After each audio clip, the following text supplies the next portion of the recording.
sick colour that's apparently the most unappealing colour in the universe. Right. They want cigarette packets to be like this colour, which has got this gradient through it along all the way along the line, like goes through almost the whole spectrum of vomit. Yes, well, I mean, of the many rules we could have for logo designers, one of them should definitely be gradients. Gradients are off limits. Yeah. So you don't agree with the chief marketing officer for Birmingham in 2020 who said that the logo is, quote, bold and dynamic, just like the region itself, close quote? You don't agree with that? Also, this caption here says the logo was designed after 160 hours of in-depth consultation. 160 hours? That's not even scratching the surface of how much time Gray spends on a video. That is literally true. That's not even impressive to me, 160 hours of consultation. That's like those bodies that organise things like the Commonwealth Games and design logos can burn through 160 hours deciding what coffee to have. So you're not going to be getting a t-shirt to forever remember the Birmingham Games. Are you going to go? Are you going to check it out? Probably not. Oh, wow. If they had a better logo, maybe they could have gotten you to go. So, Gray, I don't know if you're aware, but the UK has a new Prime Minister. I'm assuming you're not that much out of the news that you don't know that happened. Yeah, I did come across that. Alright. So, as a result of having a new Prime Minister, we have a whole new government, and one of the people who's been given a very senior role in the government is a chap named Jacob Rees-Mogg. Okay. I'm not going to talk about politics because, you know, let's avoid politics when we can. But one thing you do need to know about Jacob Rees-Mogg is he's very old-fashioned. Okay. He almost revels in his old-fashionedness. He's very conservative, both with a capital C and a small c. And he's really, really old school. And he's really, really posh. Like, he's like this typical old-fashioned British guy, right?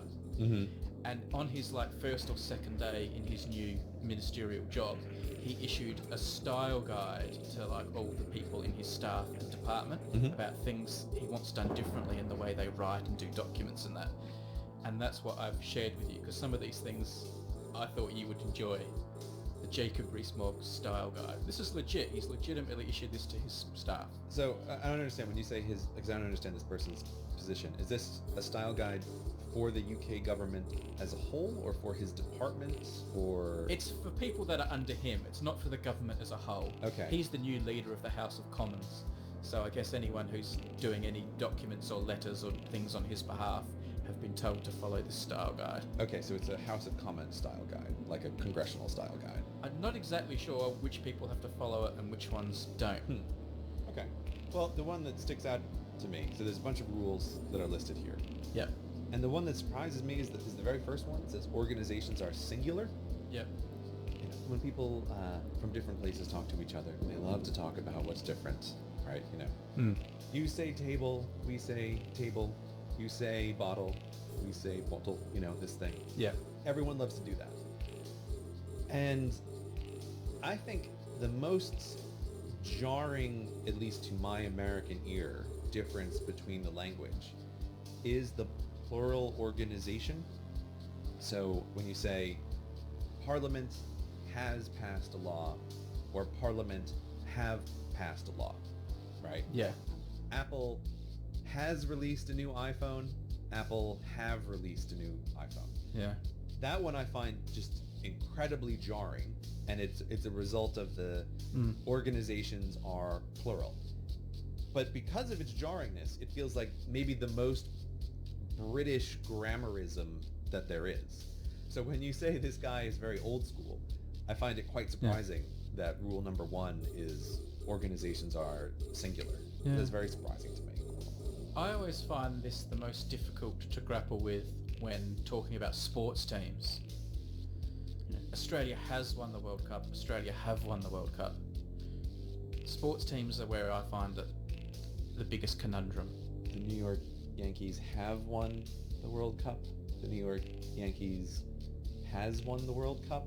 Sports teams, we tend to go plural, don't we? We treat them as a bunch of people. Right, yeah. Whereas where the country is singular, I never really thought about it, but I think if I'm talking about sports teams, I use plural, because then it's more clearly a group of people. But he's saying, you know, the Ministry of Defence is a has, not a have. Not a The have. Ministry of Defence has issued a statement. Yeah. I mean, I think the one that is most indicative of who he is as a person is that all non-titled males have to be referred to as Esquire after their name. But that's just like funny. But I thought the last four would be the ones that would interest you there. He's insisting that they always have a double space after full stops. Well, I mean, that's just correct. Yeah. No comma after and. You disagree with that, won't you? Yeah, no, I like it. Yeah, the Oxford comma is the way I want to go. I think that makes more sense. Yeah. But also, he's insisting they always use imperial measurements, which I find like a funny thing to make official policy. That one makes sense though, because the UK still does use imperial units for lots of stuff. Like in my head, it's all muddled up because I can't quite keep straight the few differences. Like when I go to the doctor, they want to know my height in centimeters. They don't want feet in inches. But yeah, it's still officially imperial, so that makes sense to me. And again, double spaces after full stops. Yeah, of course, that's the way it should be. Obviously, that's the way it goes. He's also issued a list of banned words and phrases, which I find very amusing. You are not allowed to use any of these words or phrases. Very, due to, ongoing, hopefully, unacceptable, equal, plot, got, speculate, no longer fit for purpose. I am pleased to learn, meet with, ascertain, disappointment.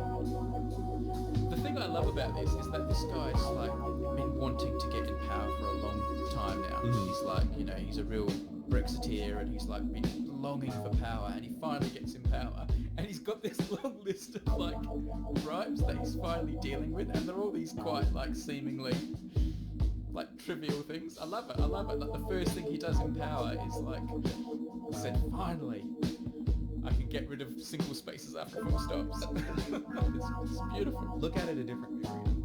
When you get in power, job number one is we have to communicate. And here are some rules on communication. So I think, I don't know, I'm not in government, but I have a little document that I use for style guide for my own videos and like where I just make little notes for things.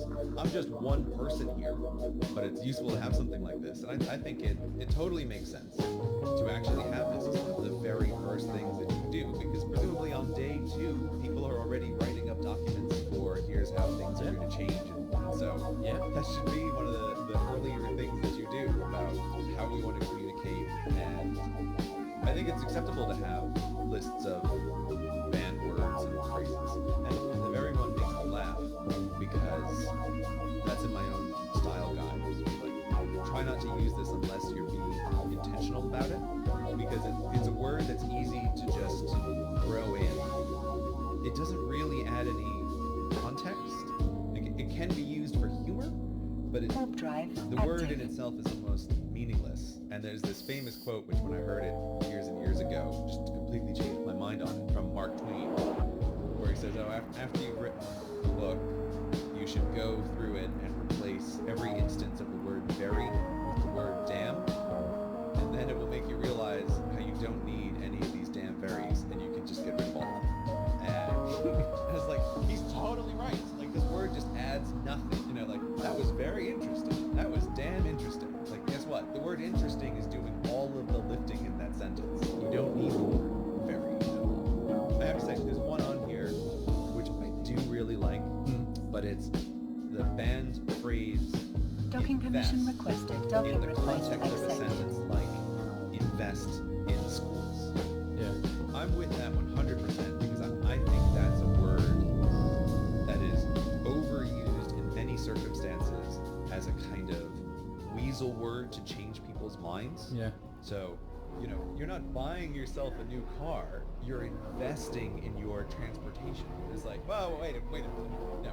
Investments are things that should pay me more in the future than they pay me now. Well, I'm sure people would argue that's what schools do, Greg. Right, I understand that, but I think it is totally reasonable to say we're banning this usage because it is too carelessly used as a kind of convincing word. We're not paying for the nation's defense. You know, we're investing in security. It's like, oh, like you can just overuse it and then it becomes meaningless. I'm with that completely. But no, this is exactly what you should do. When you get into power, step 1, fussy style guide for your operating system. What whatever it is that you think is important. That you know. We've only watched episode 1. There's multiple episodes, but we've just watched episode 1.